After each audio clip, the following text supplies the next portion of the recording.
আসসালামু আলাইকুম। আমি নতুন একটা উদ্যোক্তা, হালকা পাতলা বুঝি ইলেকট্রিক, তেমন বুঝি না, বোঝার তো শেষ নাই, আর বয়সও তেমন নাই। তো হচ্ছে আমি এই যে গ্যাসের চুলা, আমার বাসা বনশ্রীতে, গ্যাস থাকেই না তেমন একটা। তে গ্যাসের চুলা মাল সাবানা খুলে শুধু বডিটাতে আপনার ইলেকট্রিক মাল সাবানা কিনে এনে এইভাবে লাগাইছি। এখনও ফিটিং করা হয়নি। এটা ফিটিং করব পরে, টেস্টের জন্য দিছি।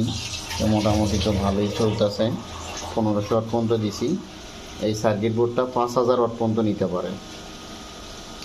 নগদে ট্রাই করছি, 5000 ওয়াট পর্যন্ত নিতে পারে, 2200 এবং দেখছি 5000 পর্যন্ত নেয়। তবে 5000 তো 2000-এর উপরেই আমি যেতে পারতেছি না, এত হিট হয়। 1500 দিয়ে রাখছি। এখন আপাতত চলতেছে, এই যে লাইট পাক চলতেছে। যদি এরকম প্রয়োজন কারো মনে হয় যে এই সমস্ত জিনিসপাতি লাগবে, তা আমার মেসেঞ্জারে যোগাযোগ করবে।